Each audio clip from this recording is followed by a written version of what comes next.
Hey guys, it's Brian here from Valley View Light Show.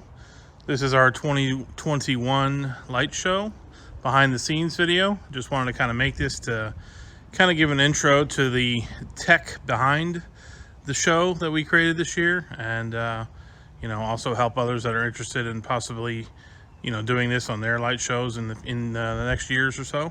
So just a kind of a brief history of our show. This is our second year doing it. Last year we started with just basic house outlines and some yard lights along the borders of the yard, which is pretty typical for the first year of doing pixels. That year we had about 1,200 lights last year. This year we up that number to about 4,800 lights across all the house outlines, the snowflakes, the singing trees, the arches, and the mini trees that I'll show you in just a minute.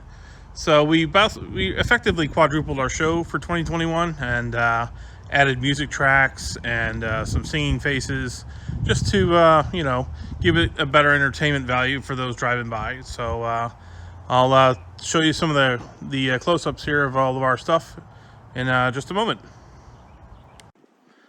All right, so first thing on the house is the front line. It's got a bunch of Boscoyo Studio medium arches. These are 32 pixels a piece. They come in small, medium, and large. I went with the mediums this year just so they wouldn't be so high. They stand about 2 feet off the ground at their height, the peak heightness. The length of them is about 4 feet each arch. I have 13 of these in the show. There's 10 of them here on the right side of the house and 3 of them on the left side of the house across the driveway. Behind those, I'm doing the Boscoyo mini Christmas trees. These guys are 50 pixels for the black part of the tree there, the actual trunk of the tree, and then 20 pixels for the stars. So altogether, there's 70 pixels each. And I've got 7 of those spread out. 5 of them on this side of the yard and 2 of them on the other side of the yard. Behind those, I have 2 of the Boscoyo singing Christmas trees. These are the 4-mouth versions that are new for this year.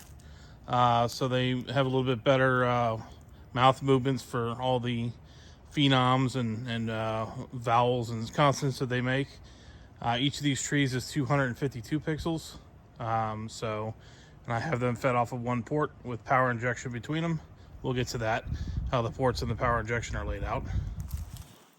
Furthermore, down here, I have 4 Boscoyo ChromaCane 99s. Each of these candy canes is 99 pixels, as the name suggests. And I wired 2 of them left orientation and then 2 of them to the right orientation, just to give a little bit better of a look in this open space that I have here between the 2 trees in my front yard. Next, we'll go up to the house and see what we got up near the house. All right, so over here on the right side of the house, we got a bunch of things going on here. Right up at front here is these 2 spiral trees. Now these trees are actually, they used to be incandescent lights, LED lights that you just buy from like Target or Walmart or Home Depot. I took the incandescent lights off of them and I added pixels to them. So you can see how I zip tied each of the pixels to the tree. It was about 120 pixels to go all the way up the tree. There's like 11 wraps in the spiral tree. And then I added the typical Boscoyo mini star on top with 20 pixels. So you got 140 pixels here per spiral tree. And I have 2 of them. Then on the house, I've kind of standardized on the Boscoyo snowflakes. These are the 3-prong. I standardized on the 3-prong fancy. However, when I ordered one, I was short one, so I ordered an additional one, and they sent me a 3-prong. I'll show you that between that and the fancy, but they're pretty much the same snowflake.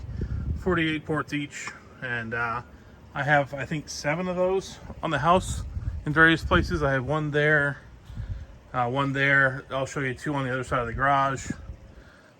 So you can see the difference between the fancy. The fancy's got those little arms that are kind of halfway down each of the snowflake arms, versus the one that's not fancy, if you will. It doesn't have those. So it's weird, but it works. I put it over here Nobody seems to notice the difference. On top of the house, I have the Boscoyo 36-inch snowflake, and that is, I believe, 96 pixels. So there's 96 pixels on that. I have two of them pretty much at my peaks, one here and one above the garage that I'll show you in just a minute. Around each of the window frames on the front of the house, I have them framed out with PVC pipe and chroma trim. I did 2-inch spacing on my pixels. I figured exactly how many pixels this was per window, but 2-inch spacing. And I'll show you what the chroma trim looks like. A lot of people appreciate how straight the lines are on my display, and this is why. So the chroma strip, as you can see, is like a strip that you just zip tie to PVC, and then you put your lights in there. And I'm actually running, every 3 inches on these because I'm so far from the road.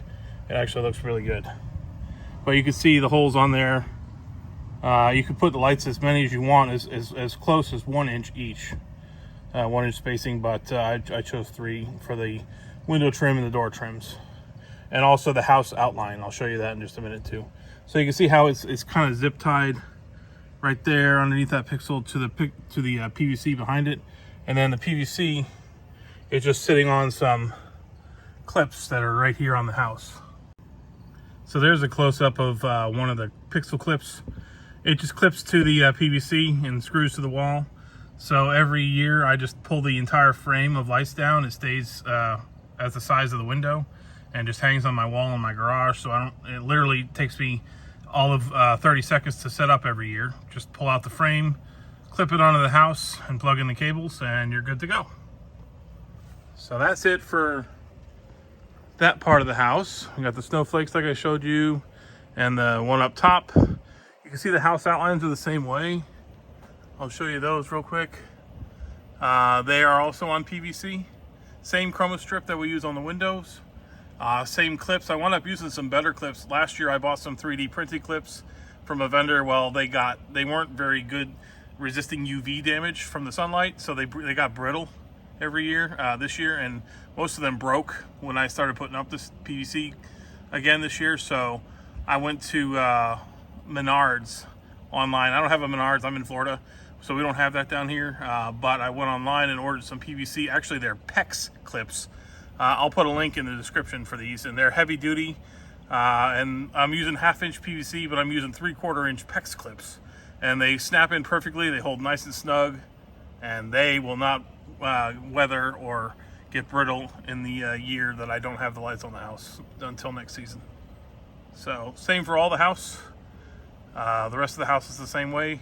PVC with chroma trim and 3-inch spacing on the lights. So something else I've done this year, and I did this last year for my first year. I had this pixel strip here, as you can see, kind of outlining the very front of my yard where the arches are this year. I had this very strip here that's here in the front yard last year.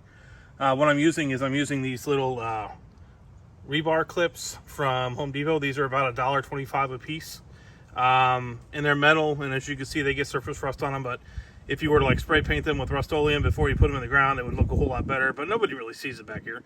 But it has this fancy little clip on there that it's easy, just plug hang the strip off of, and then you can run, I space them out every 2 to 3 feet. As you can see here, I'll make all the way down the walkway. And I'm also using it up here by the front door. And then I'm just literally jumping across there. Normally that's taped down, but I've already pulled the tape off for this year. It wasn't sticking very well because of the weather, but nobody really comes up here, so it's not been a problem. You can see I'm doing the same thing with the strip all the way out to the edge of the house there. It just adds another straight line. I will say that this, it's a straight line, but it does sag between the two rebar clips because the strip is just HDPE plastic. So with sunlight, when it gets hot, it sags a little bit. So I think next year I'm going to try to come up with a better solution. It might have to be, mounting it to EMT or even PVC like we did on the house with a different strip, just to make it nice and straight. You don't really notice it too much from the road, but I do. because all the other house lines are straight, the verticals and all the lines on the horizontal parts of the house, and of course the window frames and door frames are all straight. So just a pet peeve of mine, but I'll try to come up with a better solution for next year. All right, kind of close up here in the porch area, the front door. As you can see, I do have the door frame around the front door. Again, it's the same PVC with chroma trim strips from Boscoyo. My lights are every 3 inches, and it frames the door nicely. I framed this window over here, the front windows here, 2 of them there. I don't frame this one over here because nobody really sees it unless you're driving from the side of the house, but I think I will add this next year just to have. And then of course we do the same for the front window here. It's probably one of the most visible windows in the house. And you can see on top, you know, down the house line and everything, I've got the same PVC with lights on it.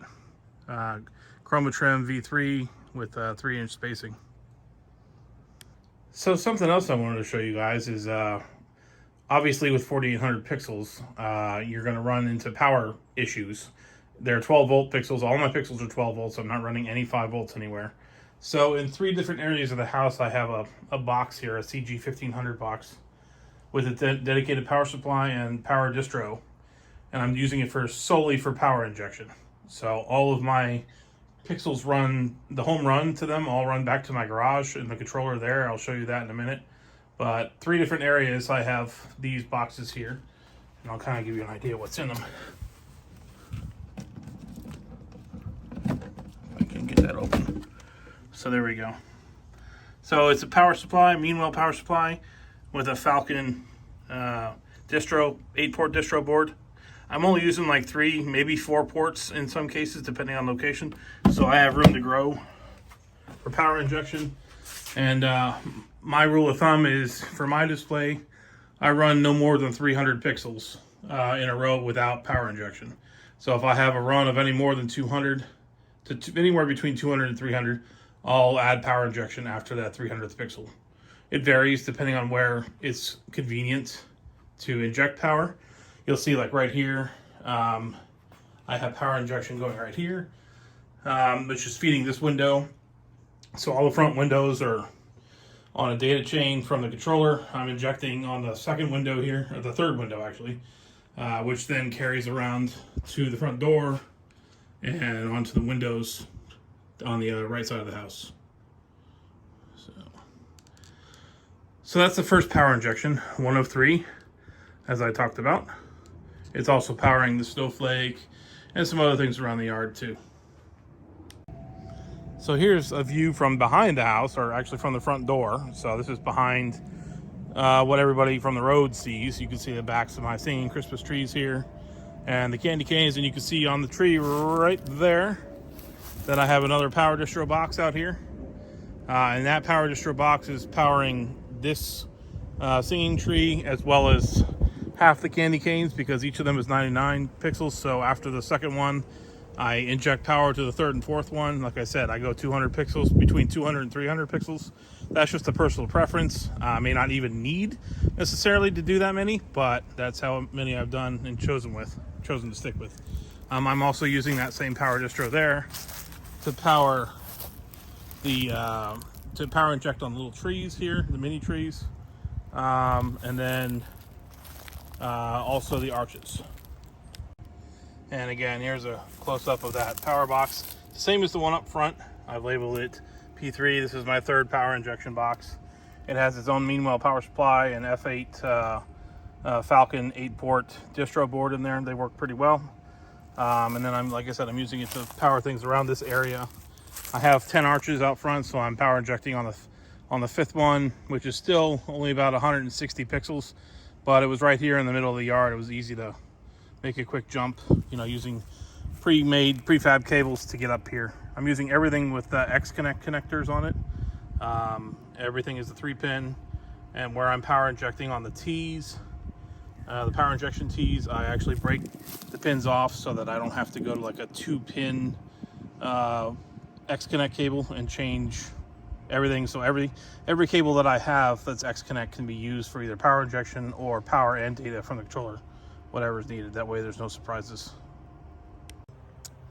One other thing I did this year this is our first year doing musical sequences.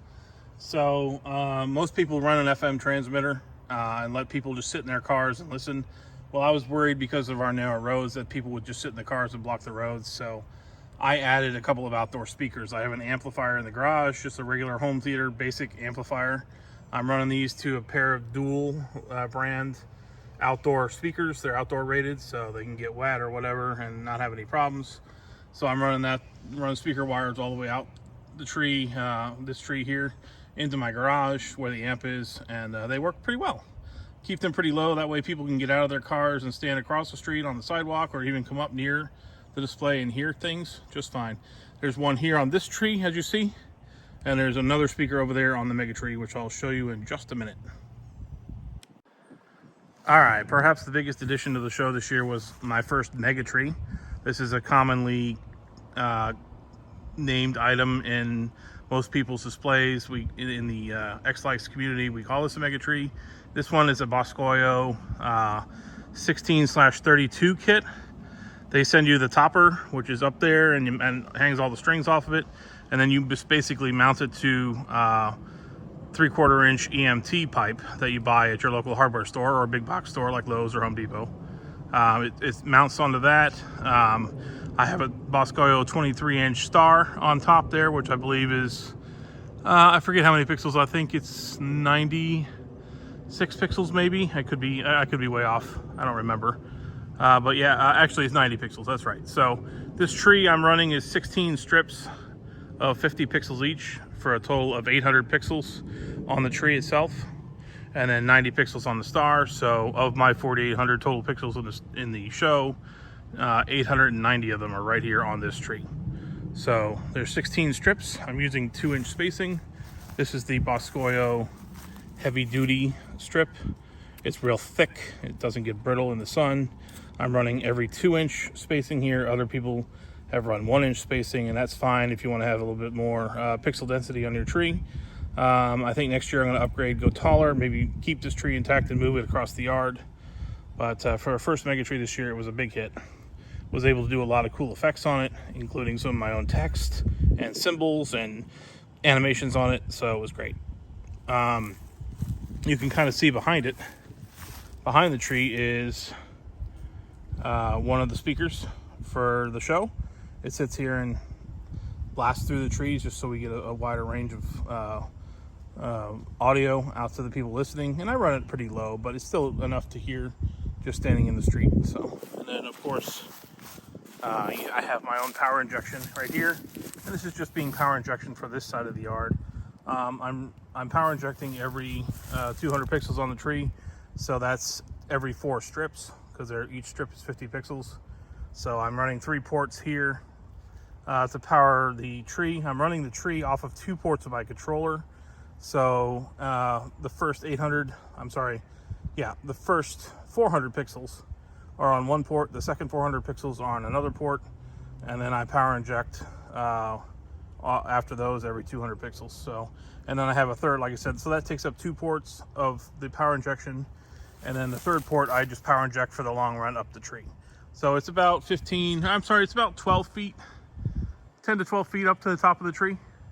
This is a 10-foot pole, so I'm sorry, it is about 10 feet then. So in the star, as you can see, is running on its own cable right here. This is the cable for the star from the last one down here at the bottom. So that's the Megatree.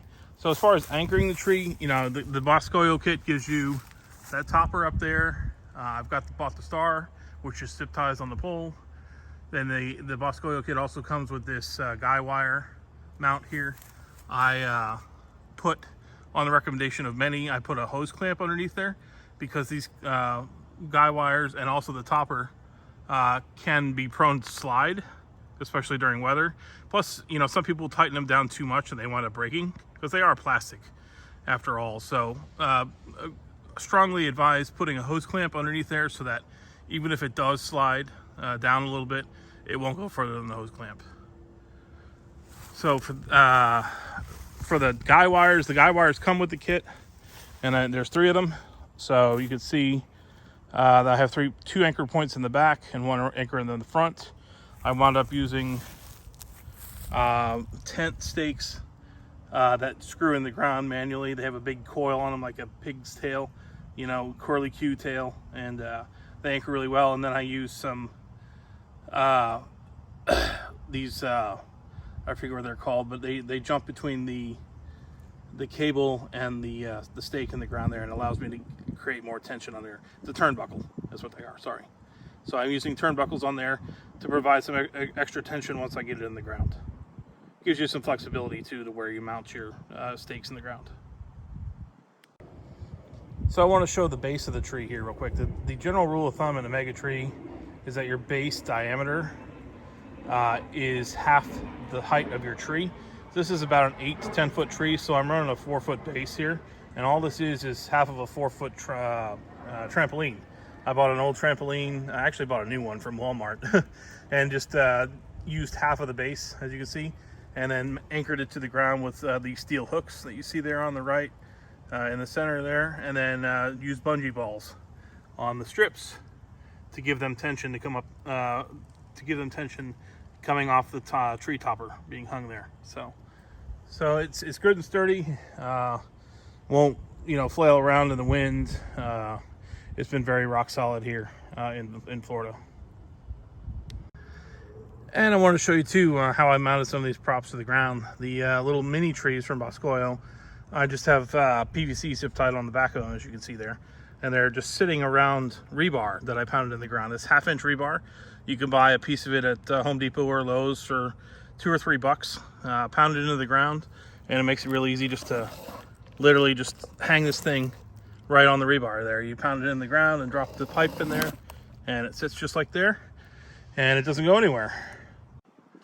I also doing the rebar thing here for the arches in the front yard. So I don't do a rebar on every piece of the arch, on like both ends of each arch, because that would be a lot, especially the junction where they're side by side. It would be hard to mount 2 pieces of rebar on the ground. So I start on the end over here, in this case, because this is the left side of the yard. And then at the junction here, all I do is I put one in the ground on the second arch, and then I zip tie the 2 arches together. So it's just enough to hold them together, easy to remove, and doesn't have to use so much rebar. The same thing along here too. You see I put another rebar in the ground there, and then zip tied the other side of the arch to it so that they give, you know, provides strength. And then of course there's a rebar on the end too. It works out pretty well. It's just 1/2 inch rebar, and it fits right up inside the arch. And while we're talking about what I did to mount things to the ground, I also want to show these. Same thing with the rebar, you know, just 2 stakes in the ground. I think they were 2 foot pieces of rebar. Pounded 1/4 of them or 1/3 of them into the ground, and they just ride on the PVC pipes that are zip tied to the Christmas tree here. And the same thing over here. On this one, I added a piece of PVC to kind of keep it straight, because these come to you shipped where they're split in half. So I wanted to see if I could just keep it from bending. The rebar actually did a pretty good job when I got to this one, so I didn't wind up putting that top thing up there to keep it straight. But you can see, like, on this side, it's bent inwards, so you have that crease right there. So I wound up using the open crease on this side. You really can't see it at nighttime anyway, but you know, I wanted to minimize that crease as much as possible. And over here as well, you can see it didn't work too well. So, but like I said, at nighttime you can't see it, so it worked out pretty well. Same thing happened over here with these candy canes. Same thing, rebar in the ground to PVC zip tied on them on each prop, and it worked out pretty well. And there's 4 of them. Just got to make sure you get it in the ground straight, otherwise you have ones like that one that lean back. You know, it didn't show that badly at nighttime, so I just kind of left it. But you can obviously adjust that by pulling it out and straightening it out in the ground. All right, so last close-up of the house before we show you the controller inside the garage and all the stuff in there that's wired up. On the garage, by the garage door, is snowflakes on either side of the garage. These are just hung here with a brick clip, as you can see. I'll move this off of here. There's the brick clip there. You can buy those at any hardware store. I got these at Lowe's. They came in like a 4-pack. And then I literally just kind of put a zip tie on the back of one of the wires there of the snowflake, and it just hangs there. And then that's it for the season. Nice and easy. We don't get a whole lot of wind over here, so it doesn't blow around. Sometimes I'll have to come out and adjust it, but it's no big deal. I did vertical strips on the house this year on every vertical. There's 5 of them. So one on either side of the garage. As you can see there, they're about 28 pixels each. I had some leftover white strips, so I just used that. It's the same as the black strip that's on the ground that sags, but for the white strip here, I put a Tapcon in the mortar up on the brick there and just hung it there with a miser clip. And then on the bottom of it, I dropped in another Tapcon down here behind the tree, behind this bush, and then I used the bungee ball at the bottom down there. As you can see right down there, I think you see the bungee ball, and that provides tension to keep the strip straight, and it does a pretty good job. So for this side, this is kind of the side of the house where all the wires go into, but the garage door starts here, and I have again the PVC pipe with the chroma trim zip tied to it with pixels running every 3 inches. Goes down the house to this side where I have another. I come out the bottom of it and I go to a strip here. This particular strip is saggy, just because I got to pull more tension on the line. But like I said, I'm going to try to come up with a better solution for this next year to do a yard line a little bit straighter. So it feeds this strip, which then feeds the last vertical strip, and the snowflake on this side, which you can see is a little bit off kilter a little bit, just because, like I said, it's not very windy around here, but today it happens to be, so I got to fix that.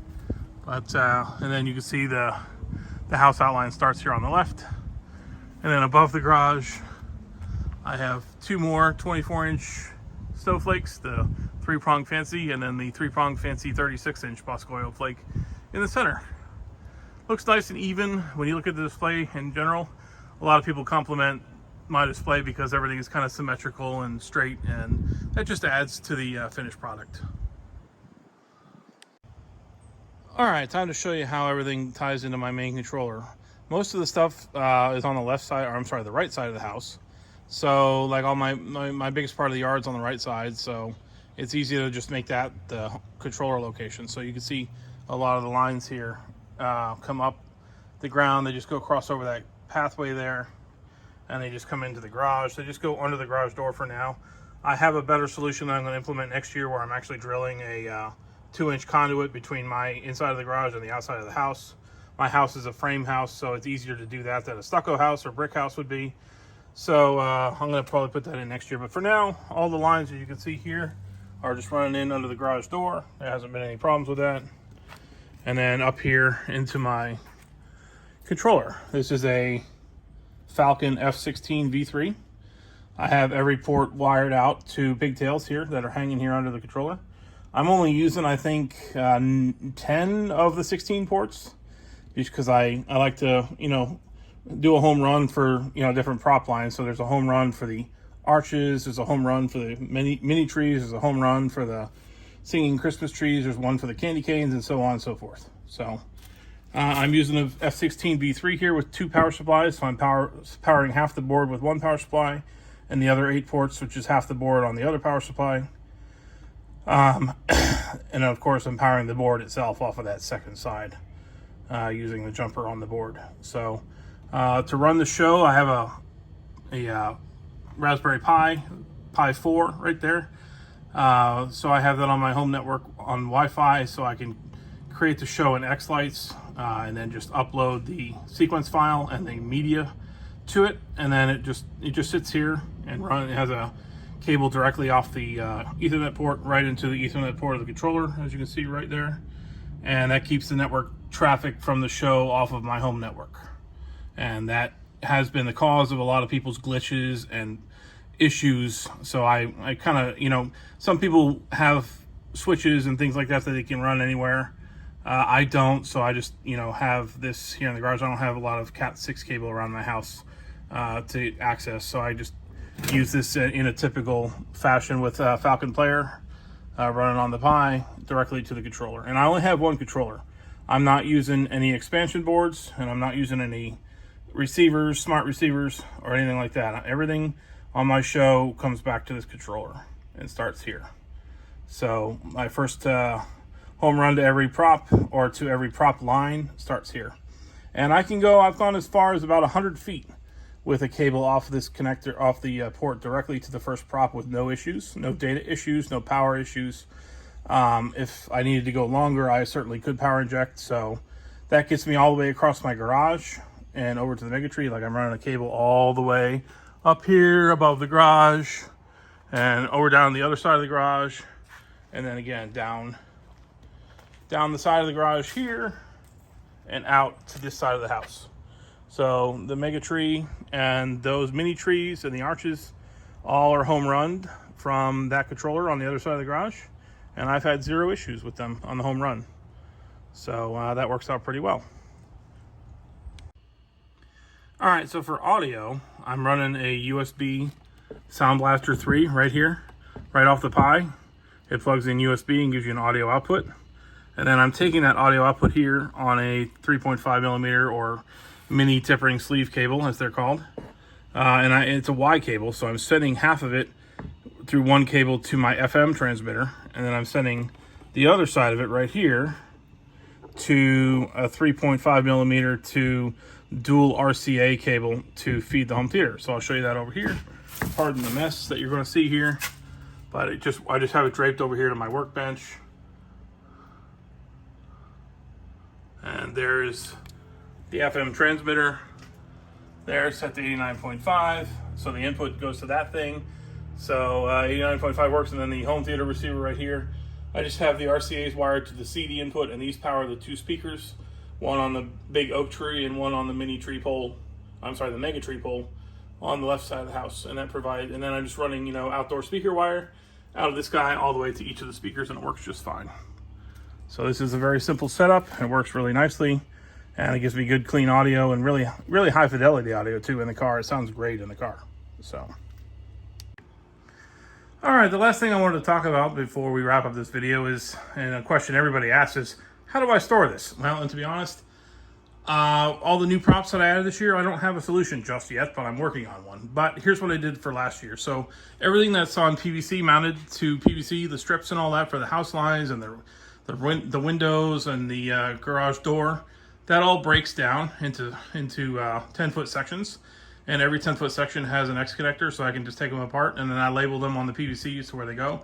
And then literally I just screwed these T clips here, these T mounts, up to the struts in my ceiling, and then I just lay the sections of PVC across these. I bungee ball them together, group them by where they're going, garage door or roof line or something like that, and then just lay them up there, and they stay out of the way above everything for the year. On the wall, I have a couple of ladder hangers here, and this is where I put the frames for the windows and the front door. So they stay intact because they're glued and they're zip tied and everything's permanent on them, so they just hang on the wall right here the whole time.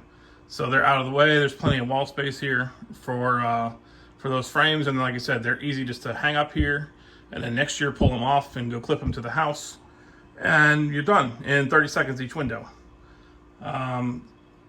As you can see, I still have some leftover display from when I did a lot of incandescent lighting that I haven't managed to get rid of yet, but I will.